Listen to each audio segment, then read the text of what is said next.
Very good morning, students. Today let's to the next topic, and topic name is how our ears hear sound. तो आज बेटा हमने पढ़ना है कि कैसे जो हमारे कान होते हैं बेटा उनसे हम साउंड को सुन पाते हैं. ठीक है, उनके अंदर क्या सिस्टम होता है कि हम उनसे साउंड हम सुन पाते हैं. Our ear are sensory organ. Sensory organ का मतलब होता है बेटा जो सेंस करता है. ठीक है, that help to hear various sound, और वो हेल्प करता है हमें अलग अलग आवाज़ सुनने में. The structure of air can be broadly classified into the 3 category. देखो बेटा, हमारे जो कान होते हैं यानी एयर्स होते हैं वो 3 कैटेगरी में डिवाइडेड है. सबसे पहला कैटेगरी है बेटा इनर. कान का सबसे अंदर के पार्ट को बोलते हैं इनर ईयर. उसके बाद आता है बेटा मिडल ईयर, और सबसे बाहर जो आपको दिखता है ना उसे बोलते हैं एक्सटर्नल एयर. ठीक है, और एयर पीना भी बोलते हैं उसको. और जिसके थ्रू कान के अंदर आवाज़ जाती है बेटा इसे एयर कनाल बोलते हैं.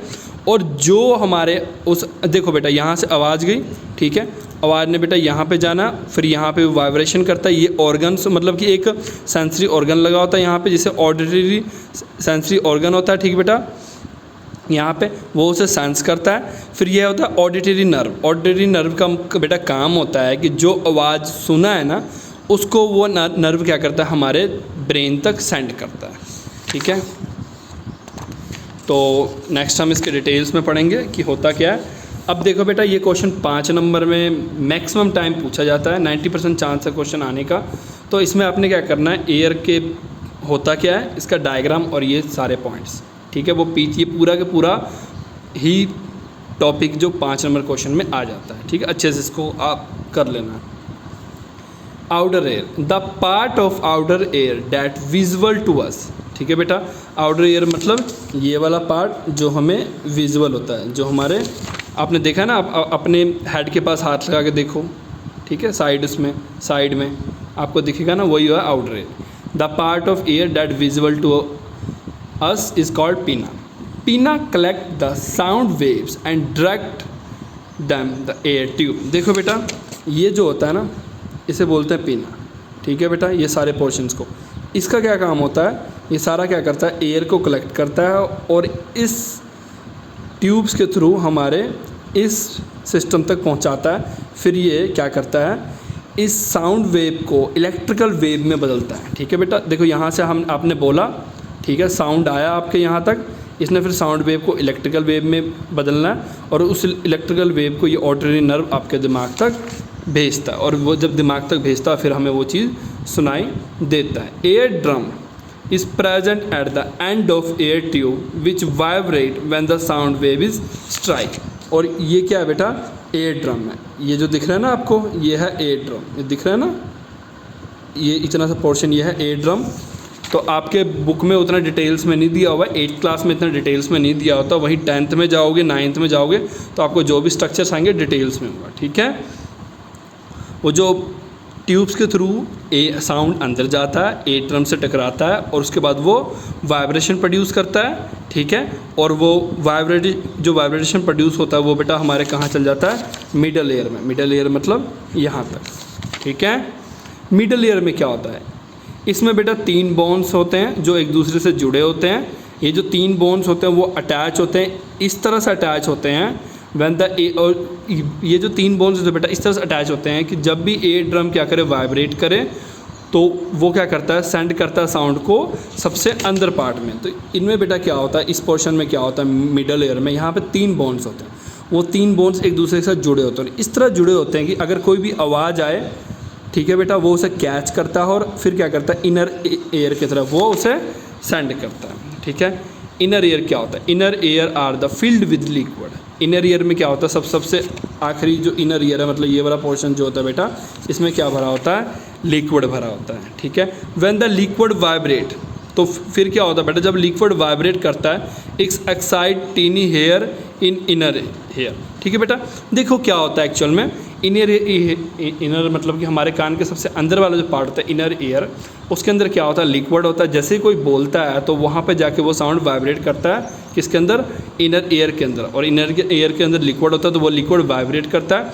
जैसे ही वो वाइब्रेट करता है तो इनर एयर के ना अंदर पतले पतले बाल जैसे पतले पतले ना बाल जैसे क्या होते हैं, स्ट्रक्चर्स होते हैं उसके वॉल पे, इनर ईयर के।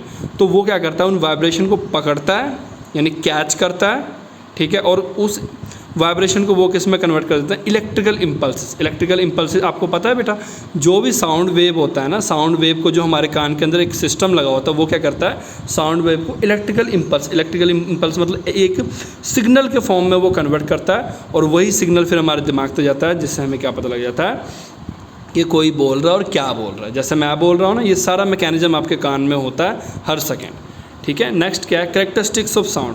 Sound travel in the form of wave. Sound किस तरह ट्रैवल करता है, वेव्स। वेव मतलब इस तरह, आपने देखा ना पानी के वेव्स, उसी तरह साउंड ट्रैवल करता है, ऐसे ऊपर नीचे, ठीक है।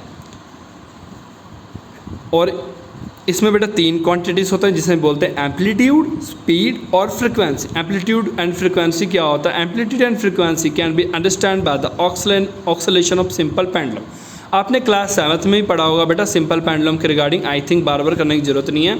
पेंडुलम यहाँ पे बेटा ए पोजीशन पे, ये फिर सी पे जाएगा, फिर दोबारा ए पे आएगा, फिर बी पे जाएगा, फिर ए पे आएगा, और ये चलता रहता है, ठीक है बेटा। इसे बोलते हैं मीन पोजीशन, इसे बोलते हैं एक्सट्रीम पोजीशन, ठीक है बेटा।